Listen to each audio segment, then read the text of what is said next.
नमस्कार, आप देख रहे हैं लाइव हिंदुस्तान। इस वक्त की बड़ी खबर आपको बता दें, लेटरल एंट्री को लेकर मोदी सरकार को झुकना पड़ा है। जी हां, आरक्षण पर विवाद के चलते सरकार ने अपने कदम वापस खींच लिए हैं और नौकरशाही में लेटरल एंट्री वाली भर्ती को फिलहाल रोक दिया गया है, रद्द कर दिया गया है।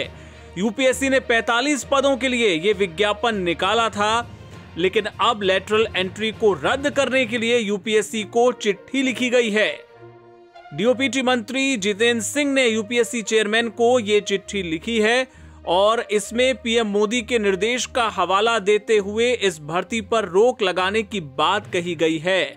आपको बता दें कि पूरा विपक्ष, कांग्रेस सहित पूरा विपक्ष इस भर्ती पर आपत्ति जाहिर कर रहा था। राहुल गांधी ने लगातार ये कहा कि सरकार आरक्षण पिछड़ों का, दलितों का छीनने की कोशिश कर रही है। अखिलेश यादव भी खुलकर लेटरल एंट्री के खिलाफ आ गए थे और सबसे खास बात ये कि केंद्रीय मंत्री चिराग पासवान भी इसका विरोध कर रहे थे। चिराग पासवान ने साफ कहा था कि ये सरासर गलत है और वो इस संबंध में मोदी सरकार से, प्रधानमंत्री से बातचीत करेंगे।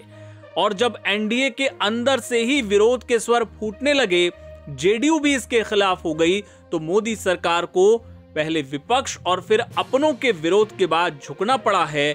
और इस संबंध में एक चिट्ठी यूपीएससी के चेयरमैन को लिखी गई है, जो लगातार आपको हम दिखा रहे हैं। इसके बाद मोदी सरकार ने लेटरल एंट्री पर रोक लगा दी है।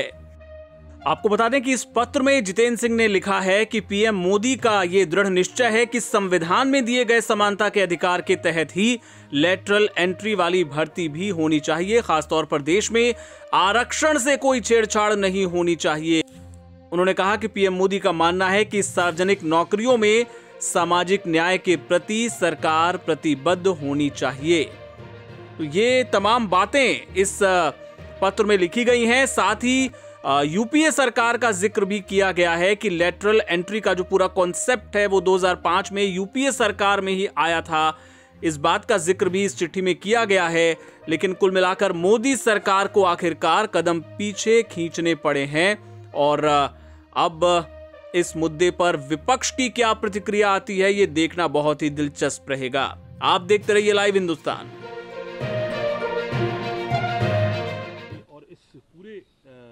इस ऑर्डर को अब जो तरीके से वापस कर दिया गया, कैसे देखते? ये फैसला इस संविधान की जीत है। ये फैसला असंवैधानिक था, ये संविधान पर प्रहार था, ये इस देश के दलितों, वंचितों, आदिवासियों, पिछड़ों के आरक्षण पर प्रहार था।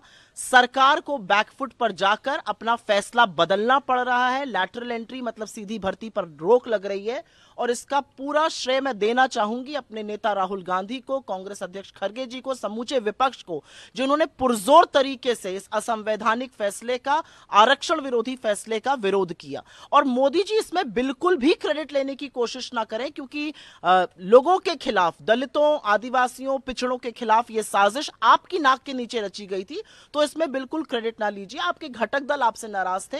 मोदी 3.0 में आपको बार बार ऐसे फैसले देखने को मिलेंगे जहां पर सरकार बैकफुट पर जाएगी और यही लोकतंत्र की, यही संविधान की जीत है।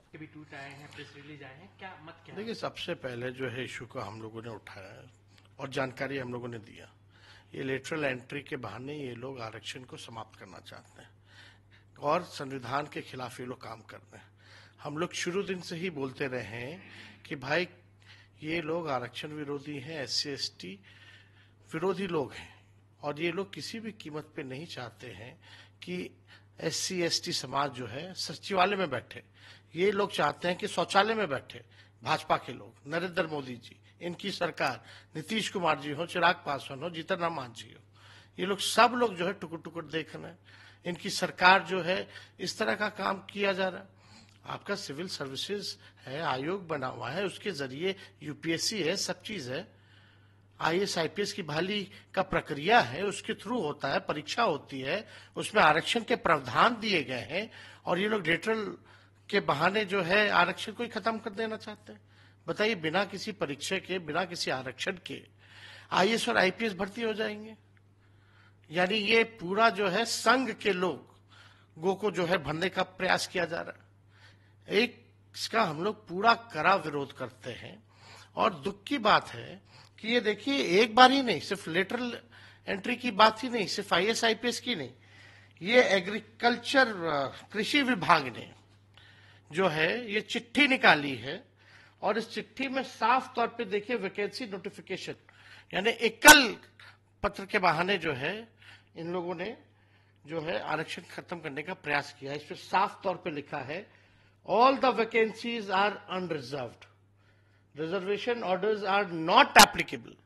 ये तो हर जगह, ये हर डिपार्टमेंट में हो रहा है, और हमको तो बड़ा दिक्कत हो रहा है। ओबीसी शिवराज चौहान जो है ओबीसी कैटेगरी से आते हैं, वो खत्म कर रहे हैं। नरेंद्र मोदी जी अपने आप को पिछड़ा का बेटा बोलते हैं, शिवराज चौहान पिछड़ा का बेटा बोलते हैं, और ये हर जगह आरक्षण खत्म किया जा रहा है। ये लोग संघ के इशारे पे काम कर रहे हैं और संघ के लोगों को भरना चाहते हैं इन सब जगहों पर। जितना भी महत्वपूर्ण पद है, जहां डिसीजन मेकिंग, पॉलिसी मेकिंग होता है, वहां ये लोग नहीं चाहते हैं कि कमजोर तबका जो है, जो रिजर्व कैटेगरी में जो लोग आते हैं, पिछड़े हों, अति पिछड़े हों, दलित हों, आदिवासी हों, ये लोग जो है अहम पद पर ये लोग बैठे। ये खत्म करने की साजिश है। और चिराग पासवान क्या कर रहे हैं, जीतन राम मांझी क्या कर रहे हैं, इनके बदौलत सरकार है, टुकुर टुकुर देख रहे हैं लोग।